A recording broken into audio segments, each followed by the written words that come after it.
Money plant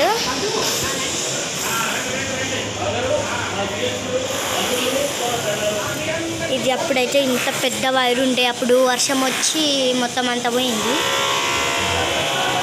ఇప్పటికీ ఇంకా చాలానే ఉంది లోపల. ఇదిగోండి ఎంత ఫ్రెష్గా ఉన్నాయి ఆకలి, అసలు ఎంత బాగుంది చెట్టు.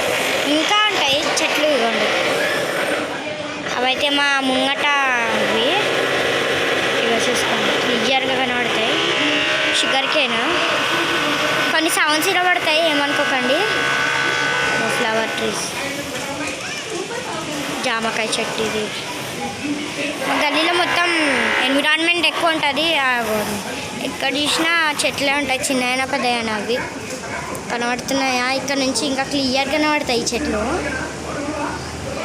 ఇదిగోండి ఇంకా లోపల కూడా చాలా వరకు ట్రీస్ ఉంటాయండి. ఇగో చూడండి ఎంత బాగున్నాయి ఈ ట్రీస్. ఇదన్నమాట గైస్.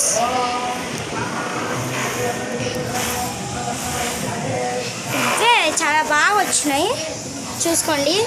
మిరపకాయలు అయితే ఈ మిరపకాయల హార్వెస్టింగ్ వీడియోస్ కూడా మీకు అందిస్తుంటాను నేను.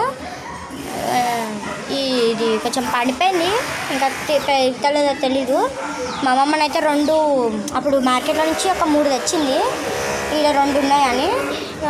మా అమ్మ అయితే ఎప్పుడు ఆ ఫ్లవర్స్ దేవుడికి శివాలయం ఉంటుంది మా దగ్గర, అక్కడికి వెళ్ళడానికి యూజ్ చేసుకుంటుంది. పుదీనా అయితే చాలా వరకే యూజ్ చేసినామండి మేమైతే, నిజంగా చెప్తున్నా. పుదీనా బాగా యూజ్ చేసినాం. ఇదిగోండి ఇంకా కొమ్మ వేరే దాంట్లో కూడా వెళ్ళిపోతుంది. ఇంకా దీంట్లో కూడా ఉందండి. ఇదిగోండి